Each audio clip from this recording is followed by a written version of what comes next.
इसी बीच एक और अहम खबर आपको बता दें, केरलम के कांग्रेस पर्यवेक्षक खड़गे से आपको बता दें मुलाकात हुई है अजय माकन की और लगातार बैठकों का दौर चल रहा था। मल्लिकार्जुन खड़गे को रिपोर्ट सौंपी गई है, सीएम को लेकर पूरी ये रिपोर्ट सौंपी गई है और जल्द ही फैसला हो जाएगा सीएम के नाम पर, क्योंकि तमाम बैठक हो चुकी है। अब आपको बता दें कि जो रिपोर्ट है वो मल्लिकार्जुन खड़गे को दे दी गई है। अब आगे कौन सीएम होगा इस पर जल्द ही कांग्रेस फैसला ले लेगी। जिस नाम को लेकर आपको बता दें कि लगभग नाम तय हो चुका है और इसे लेकर औपचारिक ऐलान भी कर दिया जाएगा, तो सीएम के नाम पर जल्द होगा फैसला। अजय माकन की तरफ से कहा गया। इस वक्त की बड़ी खबर आपको बता दें, पर्यवेक्षक खड़गे से मुलाकात कर चुके हैं। केरल में कांग्रेस पर्यवेक्षक से मुलाकात हुई है। अब आपको बता दें कि इस मुलाकात के बाद सीएम के तौर पर कौन चेहरा होगा इसका भी लगभग रिपोर्ट दिया गया है। अब नाम का ऐलान भी कर दिया जाएगा। हमारे वरिष्ठ सहयोगी रमन कुमार हमारे साथ जुड़ चुके हैं। रमन, केरल में कांग्रेस की जीत और इसके बाद हमने देखा बैठकों का दौर चला, क्या लग रहा है आपको, कौन सा नाम सामने आ रहा है सीएम के तौर पर?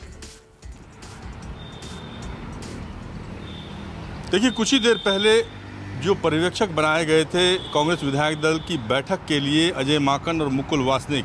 अजय माकन कांग्रेस पार्टी के कोषाध्यक्ष हैं और मुकुल वासनिक कांग्रेस पार्टी के महासचिव हैं, और उनके साथ दीपा दास मुंशी जो कि केरल की कांग्रेस प्रभारी हैं।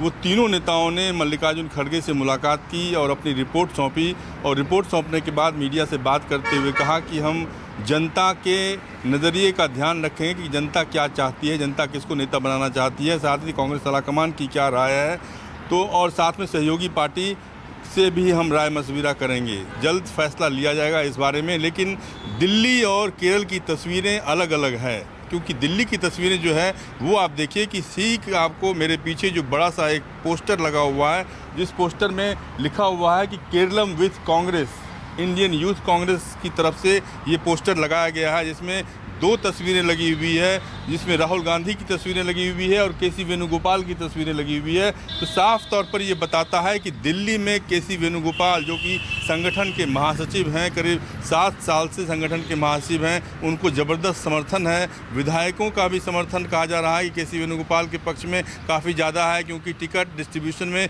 उनकी खूब चली है और चुनाव लड़ने के दौरान आर्थिक मदद भी उनकी तरफ से काफ़ी की गई है, इसीलिए विधायक भी केसी वेणुगोपाल को चाहते हैं।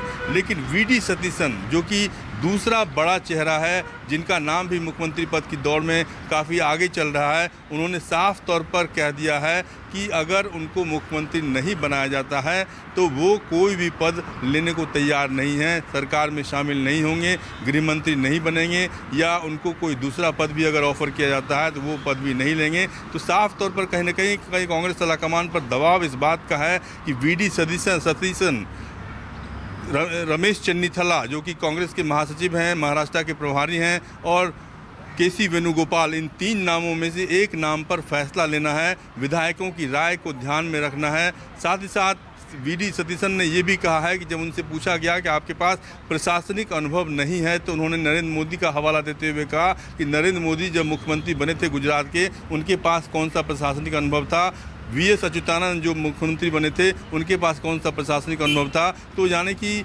उदाहरण देते हुए उन्होंने नरेंद्र मोदी तक का नाम ले लिया है। तो साफ तौर पर उनके तेवर को देखकर ऐसा लगता है कि वीडी सतीशन किसी भी सूरत में मानने को तैयार नहीं है, और कांग्रेस आलाकमान के सामने सबसे बड़ी चुनौती है कि अगर केसी वेणुगोपाल के नाम को वो आगे बढ़ाते हैं तो वीडी सतीशन को मनाना पड़ेगा। बिल्कुल रमन, और ये लग रहा है कि चुनौती है कांग्रेस के लिए। अब देखना होगा किसके बीच क्या रास्ता निकलेगा। फिलहाल हमारे साथ जुड़ने के लिए आपका बहुत बहुत शुक्रिया।